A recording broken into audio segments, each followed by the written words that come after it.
We're in Bayou LaBatre, Alabama at the state docks. My name is William Morrow. And we're just trying to survive down here. And it's getting harder and harder, and the oil's getting closer and closer, and they're really not doing anything about it. They're just showing face. They're just making a show, letting you go out, drive around looking for birds, looking for oil that's nowhere near where we're driving around looking at. It's just a big show of face, you know. It's just trying to make a little showing so maybe the rest of the world will believe that BP's doing what they say, and they're really not.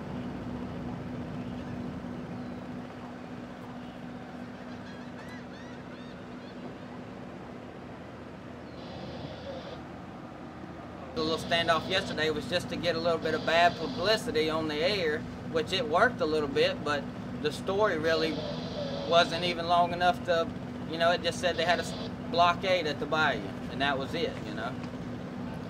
For whichever reason, they're only signing up certain amounts of boats, and they're working people 14 days and then laying them off.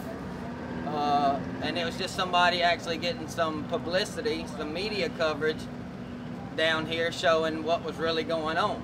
You have to pay for your own fuel, not knowing whether you're going to get paid or not. We don't trust BP. They've messed up our livelihood. It's actually like they've said that, all right, so they're going to help us out by giving us a job. Well, no. Now we have to pay for our own fuel to go out every day to do BP's cleanup. We have to pay for it. Don't know when we're going to get paid. They say it'll be up to 15 days. We haven't heard but one person get a check, and they've probably been actually signed on probably about a month. People drug boats up out of their yard, signed them up, and are working every day. But, you know, we don't know what this stuff's going to do a year from now, 2 years from now, and, you know, it's got everybody in an uproar. All we see BP doing is showing face, actually. You know, they're just making a showing. Obama got on TV and said they're going to double and triple all the efforts, and all they did was really just start showing face, you know. There's people down here in Alabama without jobs, that need jobs, that want to go to work, want to get this stuff took care of and get up out of our lakes and our ocean, and we can't. They're not even letting us go because of the red tape. There's boats right here at the state docks in Bayou La Batrie that have been sitting here for 4 days that are doing nothing but going back up the bayou and coming back to the state docks every day. They've told them they don't actually know how they're going to do it. They don't know how they're going to get this stuff that's 10 miles off our shore up, and it's all about the Coast Guard getting approval to go out there and actually doing something about it. And that's about it, man. I mean, we're all scared. We don't know what's going to happen. We don't know what's going to happen a year from now. And BP's actually acting like they're doing us a favor by giving us a job. Well, we had a job before all this went on.